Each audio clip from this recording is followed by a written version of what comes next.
35 వరకు ఒక్కొక్కరు చదవండి, ఒక్కొక్క వచనము. మరియు నీ సహోదరుడు నీ ఎడల తప్పిదము చేసిన ఎడల నీవు పోయి నీవును అతడును ఒంటరిగా ఉన్నప్పుడు అతన్ని గద్దించుము. అతడు నీ మాట వినిన ఎడల నీ సహోదరుని సంపాదించుకుంటివి.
కాగా వాని తోడి దాసులు జరిగినది చూచి మిక్కిలి దుఃఖపడి వచ్చి జరిగినదంతయు తన యజమానికి వివరముగా తెలిపిరి.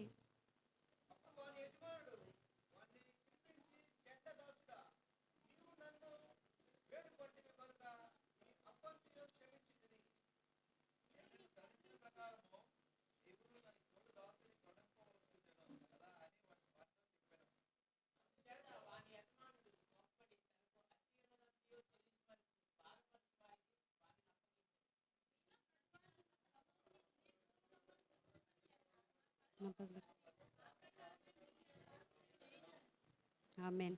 దేవుని స్తోత్రంలో బైబిల్లో మొట్టమొదటిగా క్షమాపణ ఎక్కడ జరిగింది? ఎవరైనా చెప్పగలరా? మొట్టమొదటిగా ఎక్కడ క్షమాపణ అంటే దేవుడికి క్షమించాడు? పాత నిబంధన అంటే ఆదాము అవ్వ మెయిన్ అక్కడి నుంచి స్టార్ట్ అయింది. దేవుడికి క్షమిస్తాడు కదా ఆదాము అవ్వని.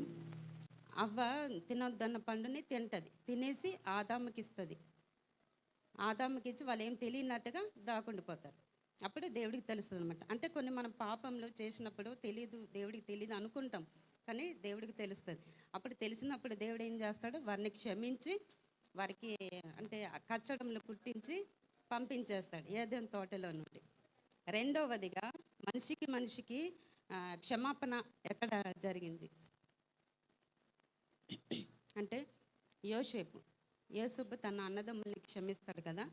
ఆదికాండము 50వ అధ్యాయము 17వ వచనము.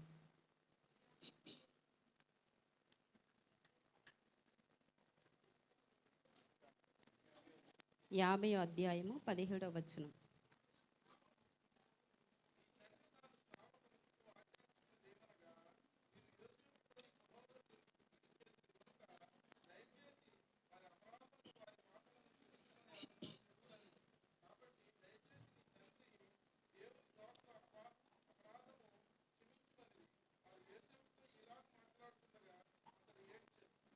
దేవుని స్తోత్రం.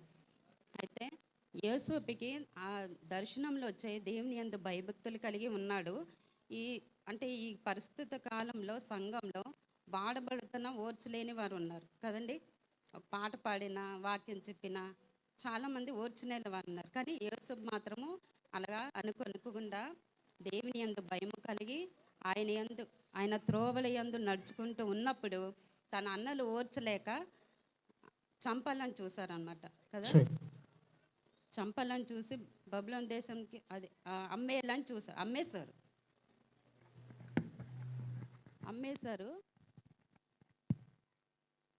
అమ్మేసిన కానీ తను బాధపడకుండా దేవుని యందు భయం కలిగి జీవించాడు. యేసపు అలా ఉంటుండగా సర్లే అమ్మబడ్డాడు కదా, అక్కడ రాజు దగ్గర చాలా బాగుంది, పొతిఫర్ దగ్గర చక్కగా ఉన్నాడు అని అనుకునేలోగా తన భార్య తనని పాపం చేయమని కోరింది. కానీ తను పాపంకి లొంగలేదు. ఈ మధ్య మన ప్రస్తుత కాలంలో యవనస్తులు కానీ మన వివాహం జరిగిన వాళ్ళు కూడా పాపానికి లోబడిపోతున్నారు. కానీ అలాగా ఎవరైతే దేవుని యందు భయం కలిగి ఉంటారో, ఆయన ప్రేమను కలిగి ఉంటారో పాపానికి లొంగిపోరు. అయితే మామూలుగా పొతి భార్యను పాపానికి లోబడమన్నప్పుడు తనకి రాజుకి చెప్పినప్పుడు చెరసాల అంటే మామూలు చెరసాల అంటే మనం చదువుతున్నప్పుడు అది మామూలుగా ఉంటుంది. కీర్తనలో మనము చూసినట్లయితే 105వ కీర్తన 17, 19 చదువు. అంటే ముందుగా ఆయన యొక్కని పంపెను, యోసేపు దాసుడిగా అమ్మబడెను. వారు సంఖ్యల చేత అతని కాలు నొప్పించిరి, ఇనుము అతని ప్రాణమును బాధించెను. అయితే యోసేపుకి దాసుడిగా అమ్మబడతాడు. చెరసాల వేసినప్పుడు అంటే మామూలు చెరసాల్లో వేస్తారు కదా అనుకుంటున్నాం మనం. కానీ ఆ సంఖ్యలతో బిగించినప్పుడు ఎంత ప్రాణం విలవిల్లాడయి ఉంటుంది కదా. కానీ అతను మాత్రము అన్ని బాధలు సహించినప్పుడు దేవుడు గొప్పగా రాజుగా నిలబెడతాడనమాట.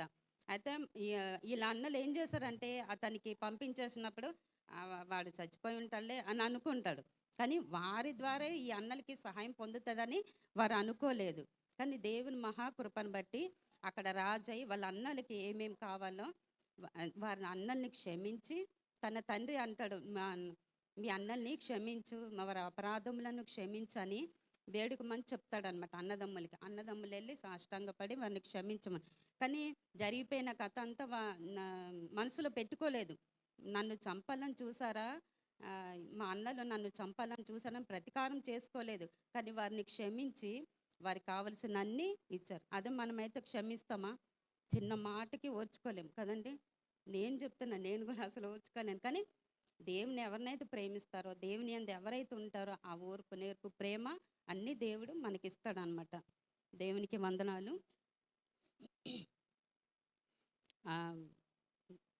ఈ రోజుల్లో యోసేపు జీవితానికి టర్నింగ్ పాయింట్ క్షమాపణ. ఎలా అంటారా, పొతిఫర్ భార్యని అంటే ఆమెని చెడుగా ఆలోచిస్తాడు కానీ తను బయటికి రాలేదు. ఇప్పుడు మనము చిన్న సమస్యలు వచ్చినా బయటికి వెళ్ళిపోతాం. రోడ్ల మీద వినే వరకు మనము అల్లరి చేసి గోల చేసి ఇది చేస్తూ ఉంటాం. కానీ యోసేపు అలాగ చేయలేదన్నమాట. దేవుని స్తోత్రం.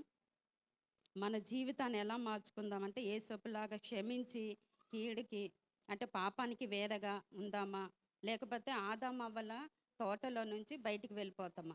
ఒకసారి ఆలోచించుకోండి. క్రొత్త నిబంధన గ్రంథంలో పాపక్షమా సాదృశ్యము యేసుక్రీస్తు.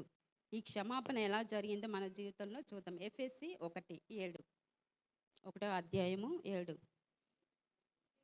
దేవుని కృపా మహదైశ్వర్యమును బట్టి ఆ ప్రీని యందు ఆయన రక్తము వలన మనకు విమోచనము, అనగా మన అపరాధములకు క్షమాపణ మనకు కలిగి ఉన్నది. దేవుని స్తోత్రం. దేవుడు మన విస్తారమైన పాపంలో ఆయన శిలువలో బలి అయ్యాడు. ఏ రక్తం అంటే అమూల్యమైన పరిశుద్ధమైన రక్తం, నిష్కలంకమైన పరిశుద్ధ రక్తంతో మనల్ని కొనుక్కున్నాడు అన్నమాట. దేవుడి అంత మహాదేవుడే మనల్ని క్షమించినప్పుడు మనం ఏ పాటి వారమండి చెప్పండి. కొంతమంది అయితే అసలు క్షమించరు. మరి ఎందుకో తెలియదు, ఏ గర్వమో తెలియదు, అంటే డబ్బు గర్వమా అందమా ఏంటో తెలియదు, కానీ క్షమించరు. కానీ అంత మహాదేవుడు మనల్ని క్షమించినప్పుడు మనం క్షమించాలా లేదా? అయితే కృప అంటే అసలు ఏమిటి? దానిని పొందుకోవడానికి మనకి అర్హత లేదు, యోగ్యత లేదు. కానీ ఒక గొప్పవాడు వచ్చి మనకి ఇవ్వడం, ఆ గొప్ప దేవుడు నిజంగా మనకి ఎంత ఆహ్, అర్హత ఇచ్చాడు కదండీ! అసలు మనం యోగ్యులం కాదు. ఎటువంటి రక్తం అంటే చిందించబడాలంటే 1 పేతురు 1:19 అది నిష్కలంకమును నిర్దోషమైనది పరిశుద్ధమైనది. ఇంత గొప్పవాడే దేవుని యొక్క రక్తము వెల చెల్లించి మనల్ని రక్షిస్తే ఆ రక్తాన్ని కూడా కొంతమంది విలువ ఇవ్వట్లేదు కదండి. అసలు దేవుడు ఉన్నాడు కూడా. అమూల్యమైన రక్తము చేత అనగా నిర్దోషమును నిష్కలంకమునకు గొర్రెపిల్ల వంటి క్రీస్తు రక్తము చేత విమోచింపబడితిరని మీరు ఎరుగుదురు కదా. దేవుని స్తోత్రం. కలంకం లేనిది, నిర్దోషం అంటే ఏ దోషము లేనిది పరిశుద్ధమైన రక్తం, యేసు ప్రభు రక్తం. అసలు కొంతమంది దేవుడు ఉన్నాడా, అసలు ఆయన రక్తం చిందించాడా అనే కొంత డౌట్లు వస్తూ ఉంటాయి. కానీ దేవుడు ఉన్నాడు. ఆయన నిజంగా మన కోసం మన ప్రాణాన్ని, మన పాపదోషముల కోసం ఆయన సెలవులో బలి అయ్యారు. దేవుని స్తోత్రంలో లూకా 23:34-42 అండి. అంటే దేవుడు క్షమిస్తాడు అనమాట. క్రొత్త నిబంధనలో 23 అధ్యాయము 34.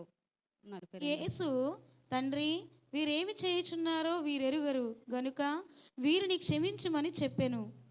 వారు ఆయన వస్త్రములు పంచుకున్నటకై చీట్లు వేసిరి. చాలు. దేవుని స్తోత్రంలో దేవుడు ఎంత గొప్ప దేవుడు. నిజంగా మన కోసం సెలవులో మరణించి, సెలవులో కొట్టించి, ఇది ఒకటి తక్కువ 40 దెబ్బలు భరించాడు మన కోసం. నిజంగా ఒక ముళ్ళు గుచ్చుతేనే మనం ఓర్చుకోలేము. అలాంటిది ఎన్ని దెబ్బలు పడి అంత హింస పెట్టినా దేవుడు ఏమన్నాడు? తండ్రి వీరేం చేయుచున్నారో వీరు ఎరుగరు గనక వీరిని క్షమించమని. మనం అలా క్షమించగలుగుతామా? అస్సలు క్షమించలేం నిజంగా. కానీ దేవుని ప్రేమించిన వాళ్ళు, ఆయనలో ఉన్న వాళ్ళు మాత్రమే దేవుని క్షమించగలుగుతారు. దేవుని స్తోత్రం. 1 సమూయేలు 24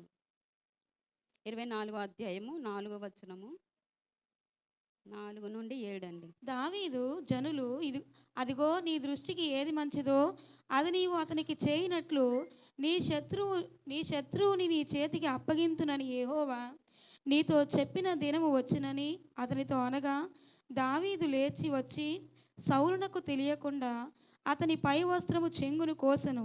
సౌలు పై వస్త్రమును తాను కోసనని దావీదు మనస్సునొచ్చి, ఇతడు యెహోవా చేత అభిషేకము నొందినవాడు గనుక యెహోవా చేత అభిషక్తుడైన నా ప్రభువునకు నేను ఈ కార్యము చేయను, యెహోవాను బట్టి అతని నేను చంపను అని తన జనులతో చెప్పెను. దేవుని స్తోత్రంలో దావీదుని చంపాలని సౌలు ఎంతో వెంటాడుతుంటాడు అనమాట కదండి.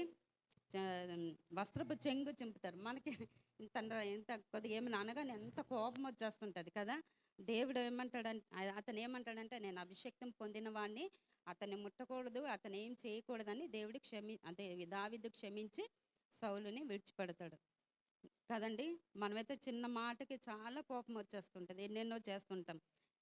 దేవుడు నిన్ను దీవించును గాక, నువ్వు అభిషేకం నీతిమంతుడు అని అంటాడు. మనమైతే ఎన్నో శాపనార్థాలు పెడతాం కదండి. ఓకే అన్నా కానీ ఎన్నో శాపనార్థం, నువ్వు అలా పాడైపో ఇలా పాడైపో అని అంటాం. కానీ దేవుని కృప మనం అలా అనకూడదు. అభిషేకం పొందిన పాటలు పాడుతున్నాం కనుక దేవుని అభిషేకం మన మీద ఉంటుంది. కానీ అలాగా తిట్టకూడదు, ఎవరిని అన్యాయంగా మనం అనకూడదు అనమాట. ప్రార్థన చేయాలి అంతే వారి కోసము. 2 తిమోతి 4:14.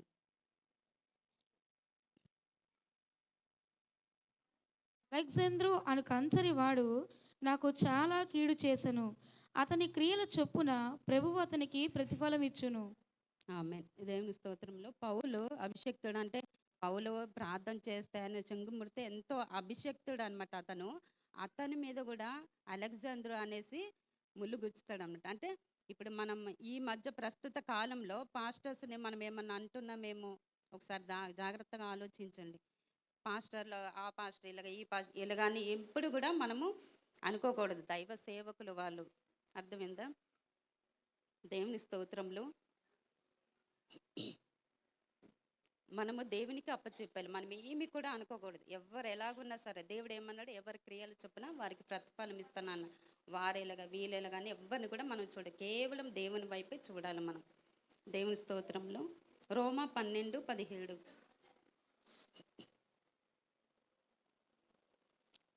కీడుకు ప్రతి కీడెవనికి చేయవద్దు. మనుషులందరి దృష్టికి యోగ్యమైన వాటిని గూర్చి ఆలోచన కలిగి ఉండుడి. దేవుని స్తోత్రంలో కీడుకి ప్రతి కీడు మనము చేయకూడదు. ఎవరైనా కొట్టారా, ఎవరైనా తిట్టారా, అనరాని మాటలన్నారా, హింస పెట్టారా, బాధ పెట్టారా, అవన్నీ మనం మనసులో పెట్టుకోకూడదు. కేవలం దేవునికి అప్పచెప్పాలి. దేవుడే తీర్పు తీర్చుకుంటాడు. ఇప్పుడు ప్రవీణ్ పగడ పాస్టర్ గారు ఉన్నారు కదండి, రోడ్లు ఎక్కిపోయారు. అసలు ఎక్కకూడదు కదండి. మనం ప్రార్థన చెయ్యాలి.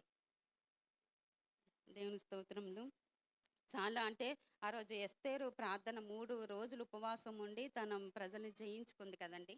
ఈ పాస్టర్ గారు అసలు రోడ్ ఎక్కిపోయి అంత చేస్తున్నారు. అసలు చేయకూడదు. ప్రార్థన చేయాలి. దేవుడే తీర్పు తీరుస్తాడు. ఏ తీర్పు తీరుస్తాడో దేవునికి మనం అప్పచెప్పేయాలన్నమాట. దేవుని స్తోత్రంలో అదే ఎస్తేరు మొర్దెకై మళ్ళీ చెప్తాను. ఎస్తేరు మొర్దెకై ఇద్దరు ఉపవాసం ఉండి ఉపవాస దినాలు ఆచరించి ఇద్దరు హామాను ఉరి కంబం ఎక్కేలాగా దేవుడు కుటుంబంతో సహా ఎక్కించేలాగా చేశారు. వారు ఏమైనా కత్తురు కట్టరలను పట్టుకున్నారా? యుద్ధం చేశారా? చేయలేదు కదండి. కేవలం ఉపవాసం ఉండి ప్రార్థన చేశారు. మనము ఒకవేళ ఎవరికైనా అప్పిచ్చామా, లేకపోతే మనకు అన్యాయంగా ఏమైనా అన్నారా, మన స్థలం ఎవరైనా తీసుకున్నారా, మనం ఏం బాధపడకూడదు. ప్రార్థన చేయండి. ప్రార్థన చేయగానే దేవుడు మన కాళ్ళ దగ్గర మనకు రప్పిస్తాడు. దేవుని స్తోత్రం. హల్లెలూయా. విశ్వాసంతో నమ్మకంతో మనం ఉపవాసం ఉండి ప్రార్థన చేద్దాం. తీసుకొని వాళ్ళని తిట్టి వాళ్ళకి అంటే శత్రువులుగా మారిపోవడం ఎందుకండి? ఇవన్నీ అనవసరం కదా.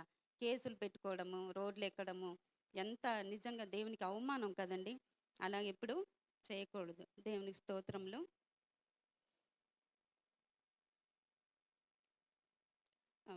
బబులోను దేశంలో కూడా అంతమంది ప్రజల్లో కూడా వీళ్ళ ముగ్గురే, శద్రకు, మేషకు, అబేద్నెగో, దానియేలు, వీళ్ళు ముగ్గురే నిలవగలరు. ఇప్పుడు ఈ పాస్టర్ గారు ఫ్యామిలీ మాత్రమే నిలవబడ్డారు. వారిని క్షమించేద్దాం అంటున్నారు, కానీ ఉన్న వాళ్ళంతా పాస్టర్స్ అందరు కలిపి గోల గోల చేస్తున్నారు కదండి. కుటుంబమే క్షమించినప్పుడు మరి అంతే, మనం ఏం చేయలేము. ఈ కోర్టులని ఇవన్నీ వీటి ద్వారా, ముఖ్యమంత్రి ద్వారా మనకు న్యాయం వస్తుందా? ఎవరి ద్వారా న్యాయం లేదు. న్యాయవంతుడు మన యేసయ్య. హల్లెలూయా. దేవుని స్తోత్రంలో అలాగే రీసెంట్ అది ఒడిస్సాలో కూడా జరిగింది కదండి ఘటన. తండ్రి పిల్లల్ని కూడా వ్యాన్లో పెట్టి మరీ ఘోరంగా కాల్చి చంపారండి. నిజంగా తన భార్య కూడా క్షమించేసి వదిలేసింది అంతే కదండి. నిజంగా అంటే దేవుని ప్రేమను కలిగి వాళ్ళు ఉన్నారు. దేవుని ప్రేమను బట్టి వాళ్ళు క్షమించగలిగారు. కానీ నువ్వు నేనైతే మనం క్షమించలేము నిజంగా కదండి. క్షమించగలుగుతామా? క్షమించలేము. దేవుని స్తోత్రం. న్యాయం కోసము న్యాయం పడి దగ్గరికి వెళ్ళాలి. సత్యం కోసము సత్యవంతుడి దగ్గరికి వెళ్ళాలి. ఆయనే మన యేసుక్రీస్తు. ఆమేన్. నిజంగా ఈ లోకంలో నిన్ను వలని పొరుగువాని ప్రేమించు, క్షమించు అన్నది దేవుడు ఒక్కడే. నిజంగా ఈ లోకల పైలోక యేసు ప్రభు దేవుడు ఒక్కడే. హల్లెలూయా. దేవుని స్తోత్రములు. రోమా 12:20.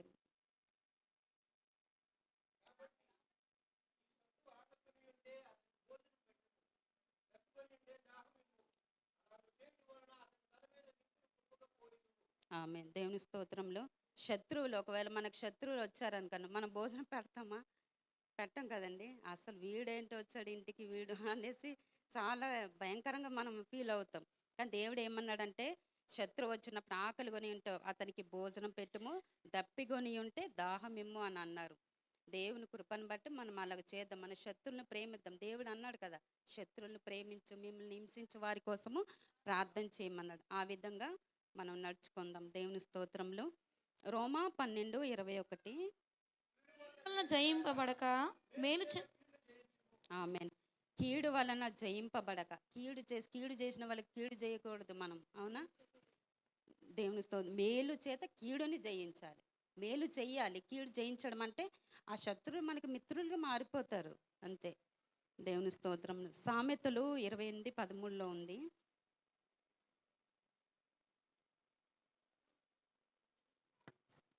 అతిక్రమములను దాచిపెట్టువాడు వర్ధిల్లడు, వాటిని ఒప్పుకొని విడిచిపెట్టువాడు కనికరం పొందును.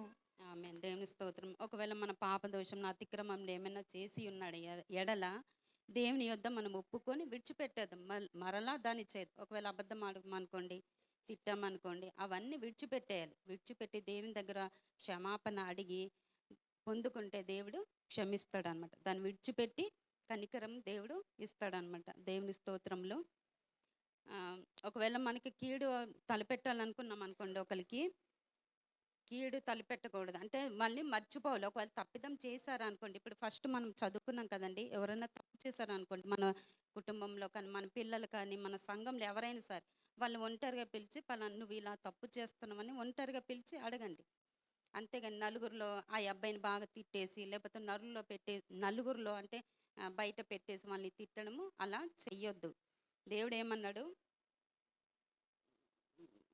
నేను హెబ్రీ 8:12